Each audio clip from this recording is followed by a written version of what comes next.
So let's get back into the enterprise risk management like we just managed, or like we just mentioned.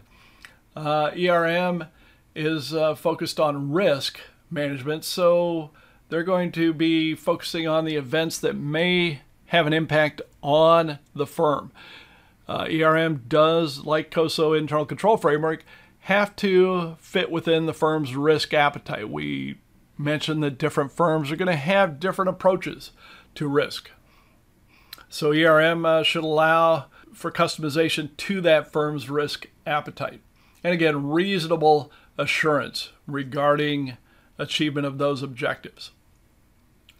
So COSO ERM expands the COSO Internal Control Framework that gives a broader view. So now we have the strategic category of objectives in addition to the other three which we had and still continue to have with the Internal Control Framework 2.0. We also have now 8 internal control components. So the internal environment is real similar to what we referred to as the control environment in COSO 2.0. We now add objective setting and an event identification in that mix, as well as risk response. So let's dig into those 3. The other 5 are fairly similar in COSO ERM as to what they are in COSO 2.0. So for objective setting, basically at the strategic level, you want to set what your control objectives are. And this is sort of a step in between to help identify what your basis is for controls. You want to have objectives in place before you start identifying events, controls, etc. So that was another reason for inserting this component into the framework. Next, we have event identification. So here, management is going to identify all possible events and then start breaking them down to determine between events that are risks and also events that may provide opportunities.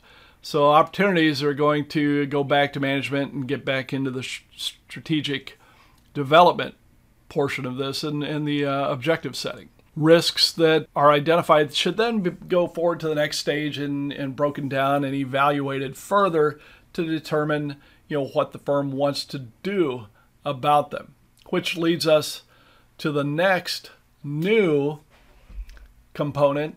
That's risk response. So the company may find that there is a risk assessment. They do their risk assessment. Now, what are we going to do about each risk that we identify? Let's take a look at, for example, a data center. Most companies have a data center somewhere. We have one ourselves as an organization. So what are some of the risks to that data center? Well, a car could drive into it and try and crash into it. You could lose power. So data centers rely on computers. Computers rely on electricity. You could have a meteor come out of the sky and strike it, take it out. So you've got all kinds of risks. And then you have to determine, well, what am I going to do about that risk? Is there some way I can reduce that risk? Can I share the risk? Can I avoid it? Or do I just accept it? So with regard to cars driving in, and you'll see these in large cities and in front of government buildings, you'll construct bollards.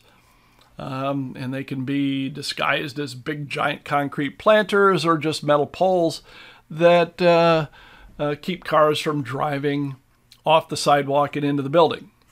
So that's one thing. You can reduce the risk. You can share the risk. So you can take out insurance, or you can, for XBRL filings, for example, hire an audit firm to come in and provide assurance on your XBRL filing. You can avoid the risk. This would be a choice of getting into different areas of business for the most part by not going into that market, for example. So certain markets may have different types of risks, political risks, theft risks, etc. Or you can just accept the risk. Well, it would be fairly expensive to build that force field around the Ole Miss data center, So we're just going to accept the infinitesimal risk that a meteor could come down and take it out. So risk assessment, risk response. Given audit standard 5, risk assessment should be a first step in developing the audit plan. And COSO Erm gives us 3 basic types of risks. We've got inherent risk. This is the risk that is just there. It's there as a condition of being in business and so forth. Then you have control risks. These are the controls.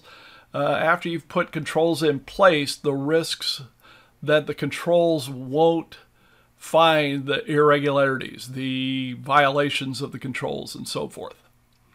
And then the residual risk is basically the product of that inherent risk and control risk. And we'll dig into that a little bit more when we get into the audit chapter. And we talked about these 4 responses, potential responses to risk. So it's important to keep these in mind. A company may not put a control in place to cover every potential risk. And in most cases, they shouldn't. It would just be too expensive.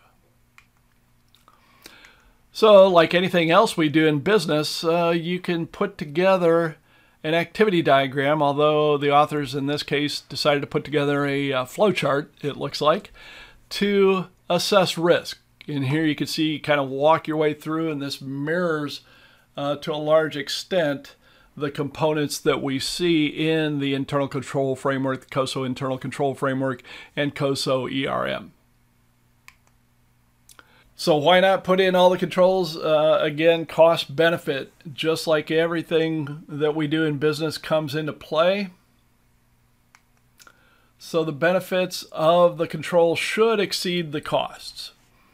And benefits can include the prevention of the irregularity itself or the loss, or it could include the negative publicity as a result of that control violation.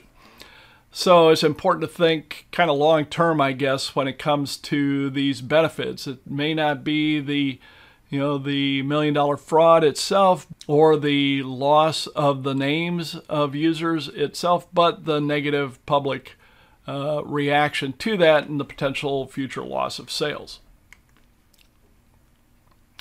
So we have basically a mathematical approach we can take, just like you've done in cost benefit for anything else. What is the potential impact of that risk in dollars? And then what is the reduction in likelihood if we implement a control? So if it goes from 10% likely down to 5% likely, we now have some factors we can use to estimate the benefit of that control and then apply that against the cost of the control. So you want that benefit to be greater than the impact times that decreased likelihood.